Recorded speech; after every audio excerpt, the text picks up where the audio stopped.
ready to start. And my name is Adam Shitawa, and I'm chairing the session.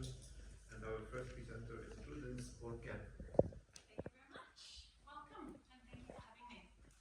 My topic today is online professional learning for music teachers. I would like to acknowledge that this research was undertaken on Gumbaynggirr lands in Gumbaynggirr country.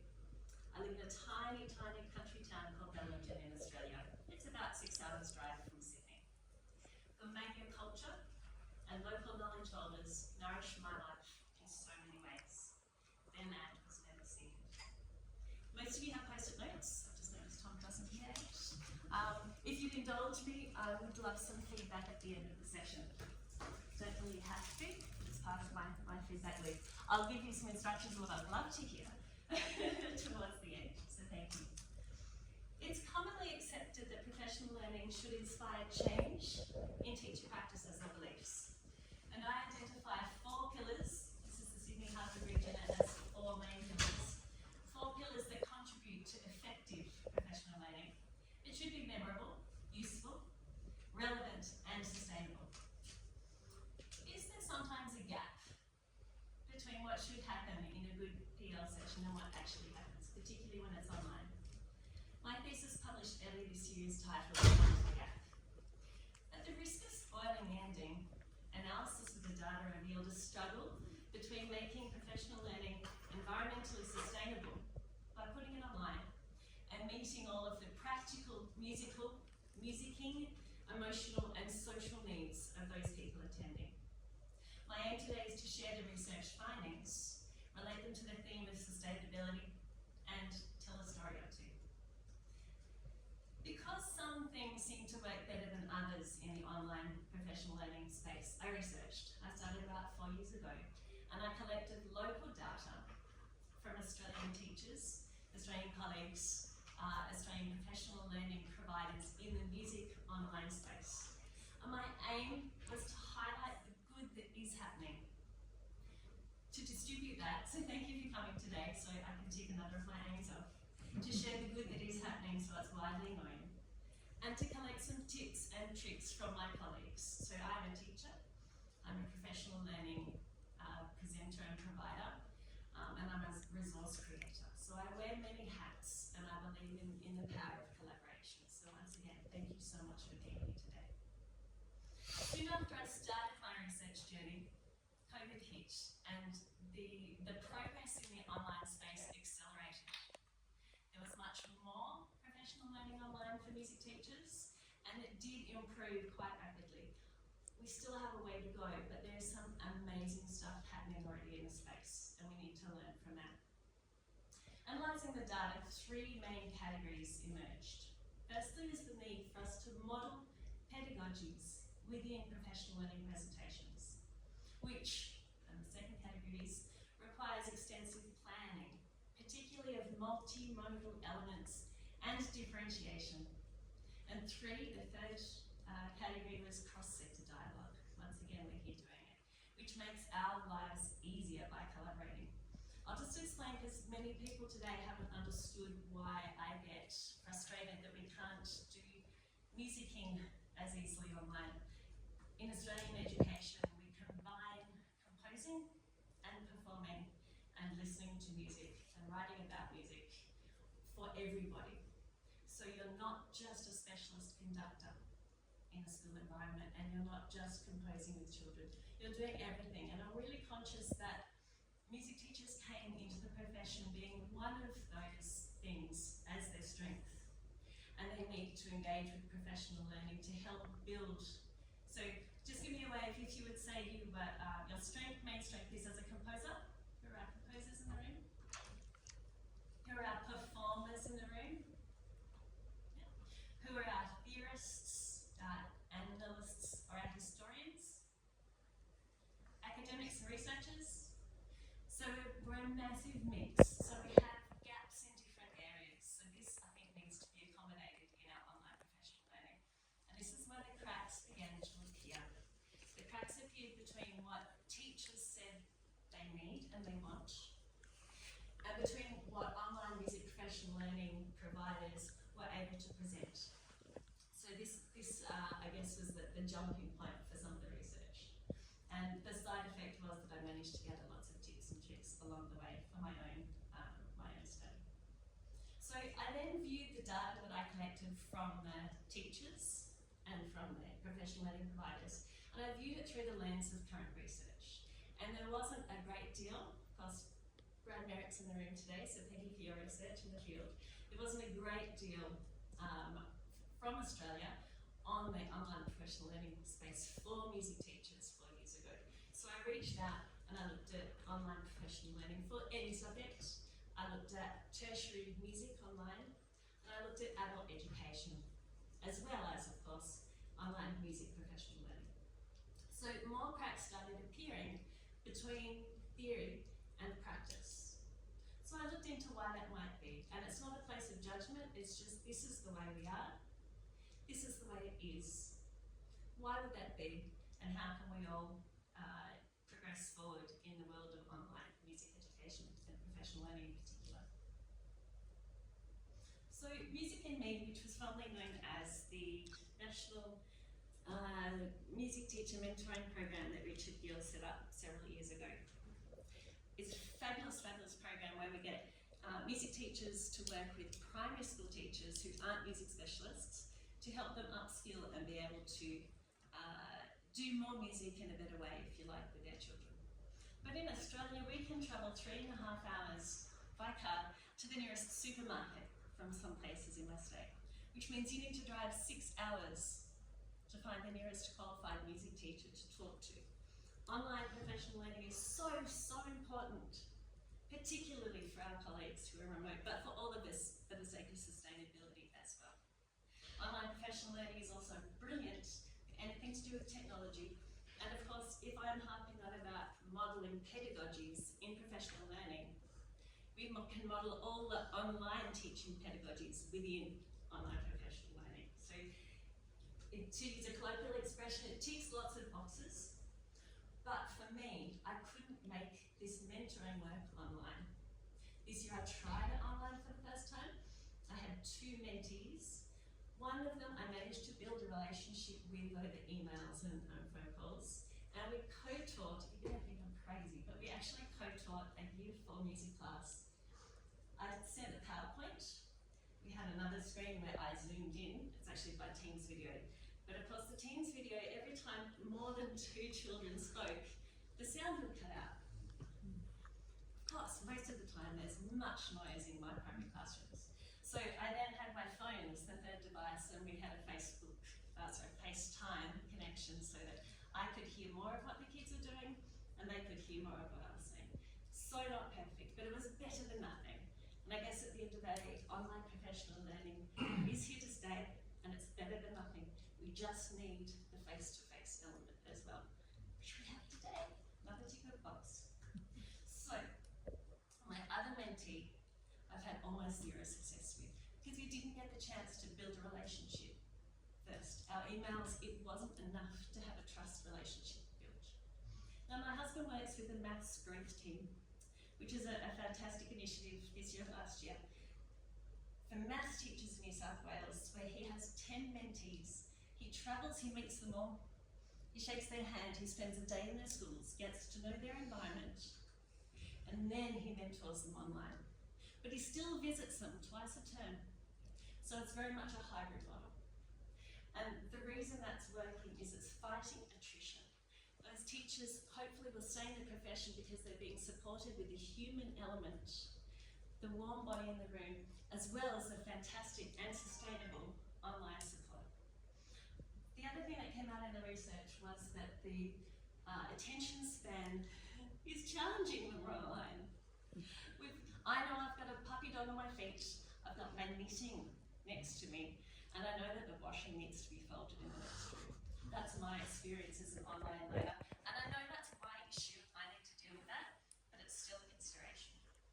So sustaining interest is just as important, well, almost as important as sustainability. I'm going to ask you all to stand if you wouldn't mind, and then you get to sit at various stages, I promise. You're all going to stand for a minute, so please stand up. Stay standing if you've ever attended understanding if you applied anything in a classroom or a tertiary setting that you learned or acquired at that professional learning. Stay standing if you applied it in your classroom or tertiary setting for more than a week. Stay standing if that professional learning included modelling of a variety of pedagogies. So was it relevant to our face-to-face classrooms? Stay standing if it was enjoyable. Awesome, got a lot of best practice happening.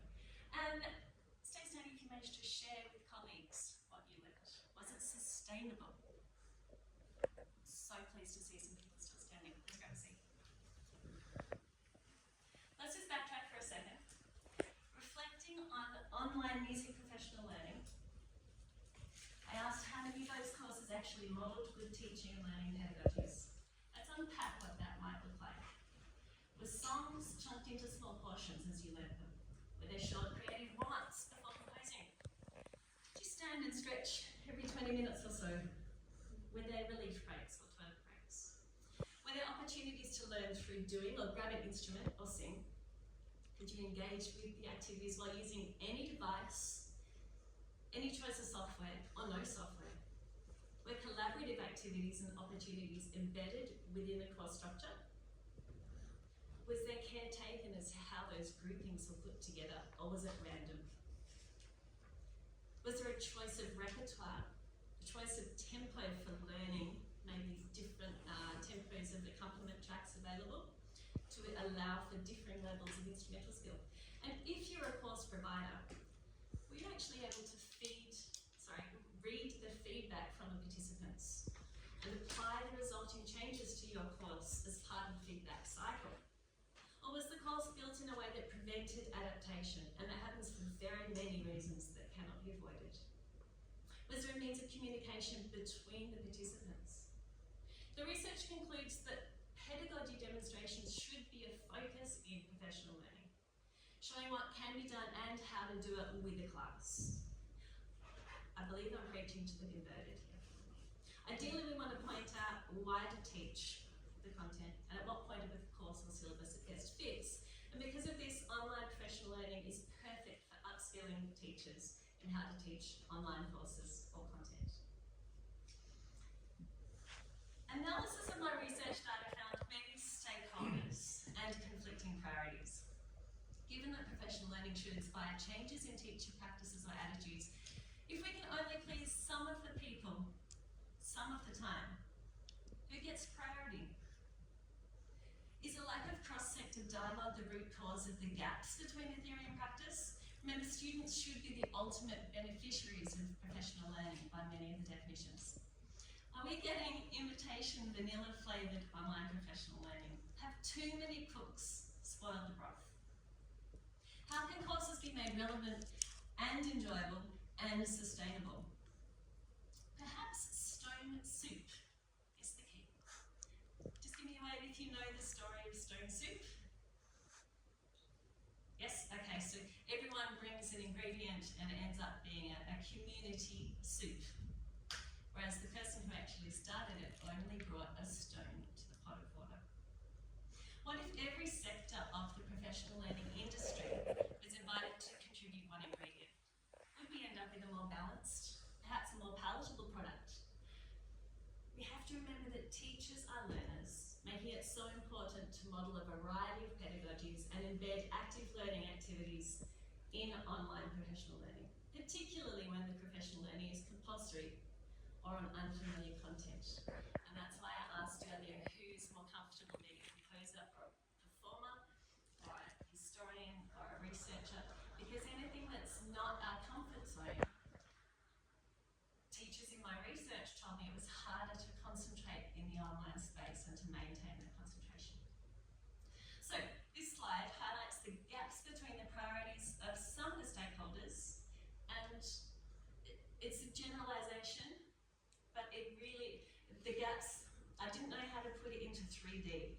It's not all professional learning providers, and it's not all teachers, and it's not all academics. So of course, give me an idea later on how I can put this into 3D. This is really fun to put together because I was forced to empathise with both sides of the divide.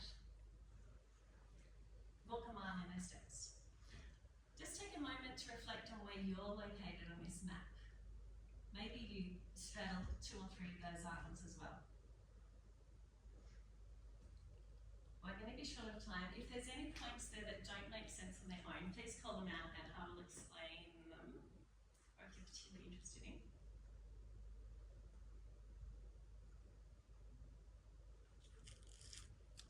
I'm going to be shy, I'll just unpack a few of them. Extended time frames in the research on professional learning. A lot of it, in fact all of it says that we learn more and we learn more deeply when we revisit the same material over months or years. In music professional learning, that's quite rare to find in Australia. I believe it does happen in some countries, but certainly there's not a lot of it in Australia. So whether extended time frames needs to be looked at differently in the music space, maybe we need to look at extending conversations after a conference, or extend conversations after a course. And Brad Fuller from Gig Based Learning has a forum so that after you've done a course, teachers can support one another in a safe environment where they've actually already met online through a course content. So extended timeframes may not suit the music space because we have trouble getting any professional learning that's music specific, let alone asking to have it run over 2 or 3 years with the same attendees. Academic flying versus multi-hub conferences. I have flown 15,000 kilometres to be here and I'll fly 15,000 kilometres to get home. I will have to plant a forest when I get home. I'm very conscious of the detrimental impact on the environment. However, there is a time and place to be in the room with one another and to be distracted by the outside noises and to learn by bumping into people in corridors. I have been so enriched this week by all the things that happen between sessions. So multi-hub conferences has been suggested as a compromise where everyone in, say, Australia and New Zealand might attend an online conference. We're in the same space, there's 30 of us in the same space together. And each hub, if you like, has that chance for face-to-face collaboration whilst watching things online. And then trying to create some online spaces for people to talk as well. So that's a really interesting thought. Collective participation comes up in the research. It was I think a term used by Desimone in 2009.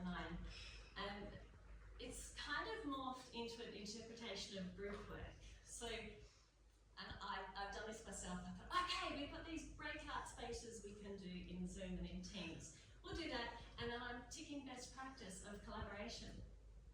But if you look at collective participation, the principle behind that is actually like-minded people or people from the same faculty attending professional learning together so that the conversation stays alive. And that is very, very difficult if you're the only music teacher for 300 miles around. So there's issues on both sides. I'll just quickly mention assessment. My research data that I collected from teachers told me that a lot of teachers are terrified of assessment tasks as part of professional learning. They not only find it awkward, but they find it off-putting. Now, assessment is really important as part of the feedback cycle, particularly if the presenter gets to do the marking, which doesn't always happen, but the marking of the assessment tasks so that we can improve our own practice and adapt to the next course. We all know that, but teachers are almost avoiding courses that have a compulsory assessment task and avoiding things that have compulsory group work. Even though the teachers need to have these skills, we need to keep at the back of our minds with our provider hats on, that we need to either train them to be accepting of that assessment as part of their professional rigour, or find a way around it. And the last thing I'll say about this slide is survival versus the paradigm shift. Some of our teachers just need to get through tomorrow's class. They need something that will engage their 14-year-old boys. In my classroom, I need something that will stop them jumping out of the window. Now, if that doesn't align with the curriculum or the syllabus, at least we all got through the day together. That is a very real, well, it's very real for me. And I know I'm not alone because I have colleagues saying the same. However, we also want professional learning that gives the broader paradigm change. We know that teaching needs to change. change and keep up with the times and be ahead of the times and listen to what the students want and need. But then we've got to balance with syllabus outcomes and government requirements. So lots and lots to think about in this space. Synthesis of my research found 3 important ingredients in successful and sustainable online music professional learning. Planning, extensive planning, modelling of pedagogies and stakeholder consultation. There's also a need to strike a balance between ecological sustainability and human connections. My son just released a concept album that's called Easier in the Dark. And it's about how it's easier to say some things when it's dark or when you're online. For instance, I love you or I want to break up. Just because it's easier doesn't mean it's the way it should be. So I'm aware that I'm running out of time. This is a framework, grab a photo, we can talk about it later. It's very much unpacked in my thesis. These are just 2 of the people in the online music professional learning space. You've got the teachers, you've got the providers. Of course, it's going to take another 3 years to figure out what the other 3 stakeholders need to do to collaborate together as well. So the future is definitely hybrid. I think we've established that. One recommendation from this session is that PR providers pick a goal, plan active and engaging activities, divide the chunks of knowledge into small, palatable bits, and in between, weave their engaging activities. Then decide which of those portions actually suit the online space. And it's probably not going to be singing rounds in maths, it's probably not going to be conducting ensembles, and it's probably not going to be dancing in formation. And the thing that makes me saddest is it's not going to be circle games. We just can't do them in the online space, and if we don't experience them, highly unlikely to remember to use them in the classroom. So, to figure out what should go online, and then leave the rest as face-to-face, if at all possible. A hybrid model. If we plan to engage the head, the heart, and the hands while we're online, then teachers, who are also learners in that space, should be more engaged, resulting in worthwhile professional development, promoting deeper connections, deeper learning and memory retention, and more likely to have an effect on the students or the learners in our classroom. And happily, if we can role model this best practice, it's also how we want teachers to be teaching in their classrooms. One examiner asked me for practical recommendations. I'm not going to read them out, but if you want to take a snapshot today, there you go. And this is where the post-it note comes in. This is the end of my session. It's nearly home time and lots of us are flying out this afternoon, but first I would love some anonymous feedback if you don't mind. On your post-it note, and there's more here for anyone who can get on the phone, if you could just write down one useful idea or some surprising content that may have shocked you today, or an idea worth sharing with colleagues, or to use the harder thinking routine. I used to think, but now I think, that would really, really help me out. I'll flick back to that slide, but my final words are actually Richard Gill's. Good teaching takes time. And it doesn't matter if we're online, or if it's face-to-face, or in whatever else the world throws at us. We just need to take the time and the energy to make it fantastic, or as best as we can in the time given to us. So thank you for coming. Kitos. While you got your phones out, that's what I'm reading at the moment, if anyone's interested. And then I'll flick back to my feedback slide and you can ask me some questions. And of course, being a teacher, I do have another 2 slides or so in my back pocket in case no one has questions. I just wanted to make sure, because we are 5 minutes late because of the technical problems, and I would really love to have the time for questions now, but just to make sure that everyone's okay with the 5-minute delay for the session. Yes.